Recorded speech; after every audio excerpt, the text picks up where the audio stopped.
Well, hey, I thought I'd talk to you today about hoes. You know, my dad got me a hoe probably when I was about 10 years old. Now, before you judge, let's talk about the kind of hoe we are mentioning here.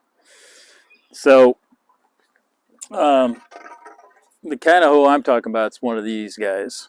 And I got to tell you, it's very difficult to find a good hoe today, especially at, your average garden store or lumberyard or whatever, a hardware. And way back in the day, we raised somewhere north of about 20 acres of strawberry plants. And we did it the old fashioned way, which is you plant them into the soil, you then weed and hoe them, cover them with straw, move the straw, you pick them, and then thin them out for the next year. So the hose you see out at a store generally are the ones that have a kind of a rounded head and there's pretty square. Those things are worthless. And what I used to use was one very similar to this, relatively small head.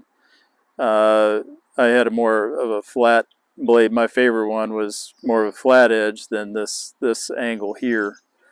But they just let you do so much more. And in this little bed of strawberries, you can get through this with a good hoe very quickly. I've got a few versions. This one's a little more rounded. I don't like it as much, but it's pretty nice. And then the best thing I could find at a box store was this. And this is a Fiskar's, super lightweight. It's just got a stainless steel blade attached here. I don't think it's going to hold up very long. And they come dull, which makes it nearly worthless. This tool, it's a detachable head, which I don't know. Is that valuable? I don't know. Super lightweight though. Um, I, I guess if you had real loose soil or sandy soil, this might be an interesting piece. You could certainly hoe all day. Once you get it sharp, it does a decent job. But I do prefer a wood handle, a bit more heft to it, gives you some more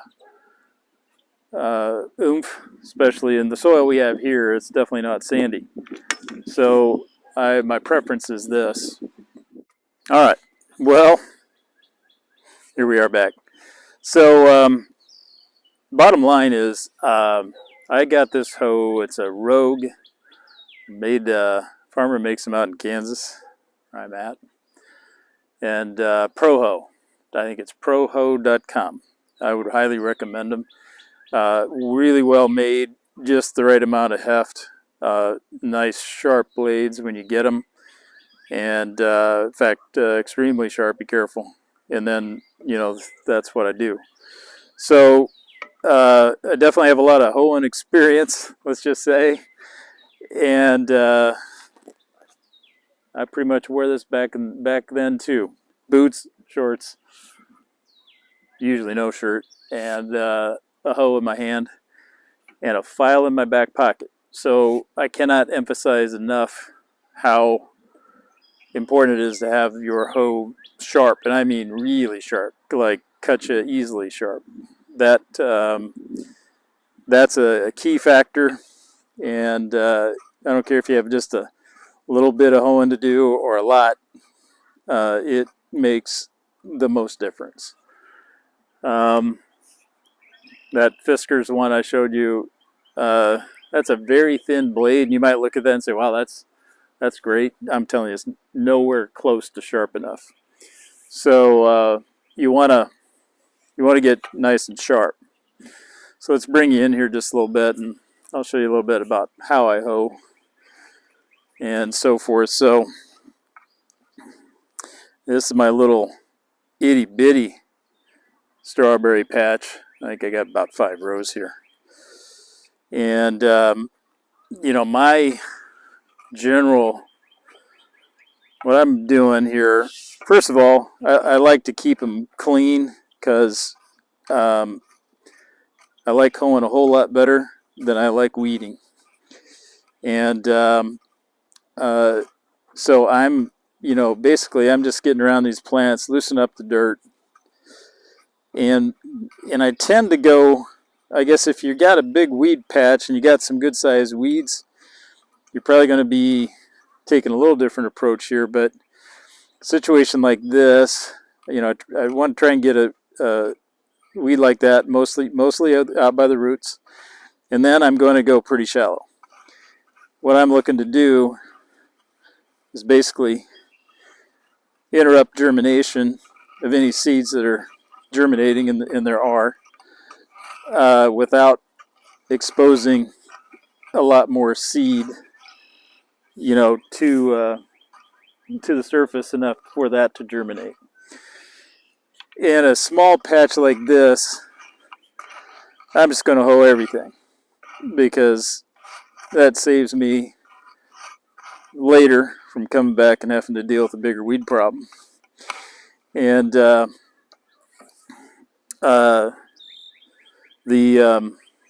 might need to shift you here a little bit there. And that's what I'm after. The other thing that you want to keep note of, you can, the hoe like this and that tip, you can get you can finesse it. And, and don't be afraid to kind of take a sideways sweep with your hoe. But shallow is nice. But the nice thing is you get some grass growing in here. If I get in there with the hoe, that weed's a lot easier to pull than if I didn't disturb that at all. Same here, you can keep your bed nice and clean and so forth. Now, I'm not really much of a gardener overall. The rest of this garden's what my wife does, which is fine with me. Strawberries I do take care of. I do have a little bit of experience with that. And, a little bed like this is a quick, easy little hoe.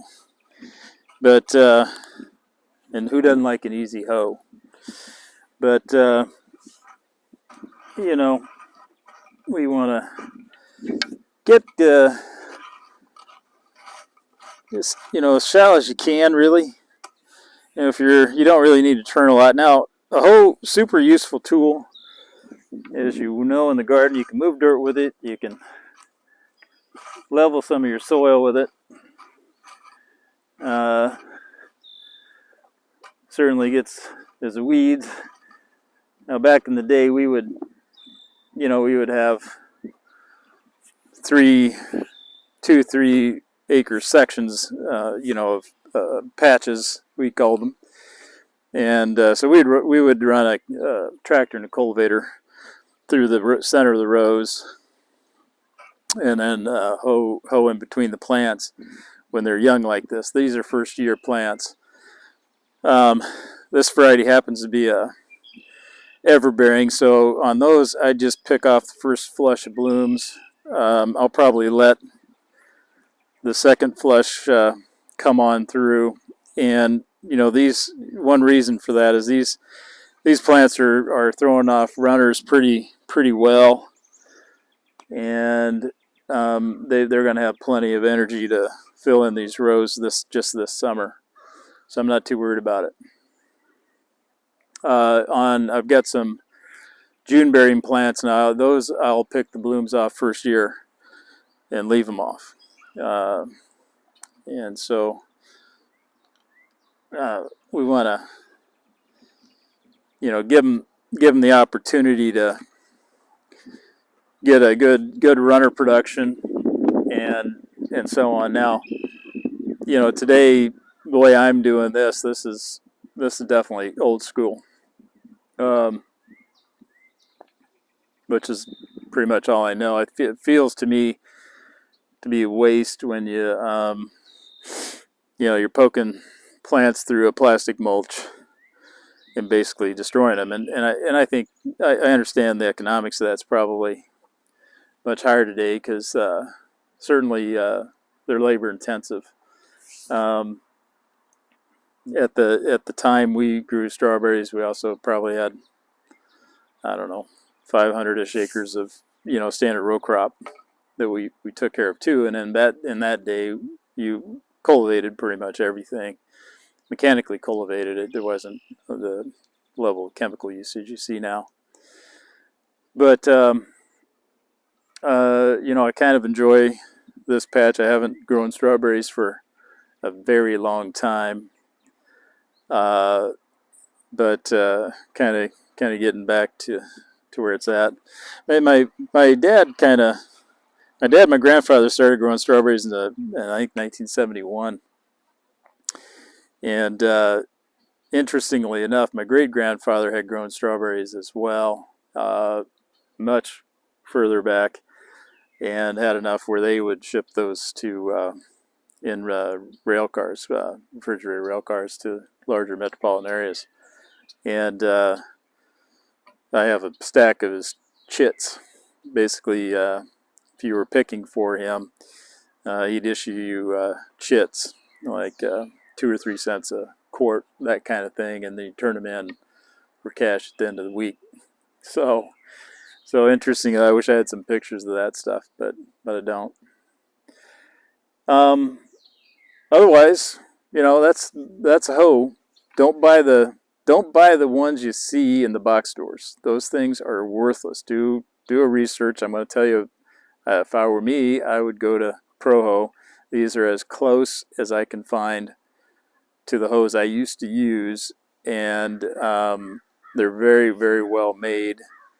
They have an extremely sharp edge, well ground edge, and then this is going to be real easy to keep sharp with a file. And then, don't underestimate the value of a sharp hoe rather than a dull hoe. Dull hoes are no fun. But and then stay on top of your garden. It's super quick and easy to hoe. It is a drag to weed, and I can't tell you how much I would say hoe like crazy, and often. And then what you're going to find though is too, like just this year in this bed, I've hoed this regularly, and far fewer weeds coming up now than there were, to the point where really I can go several days now without having to hoe before I get the kind of weeds you were seeing here. It's been a good week since I've hoed this patch.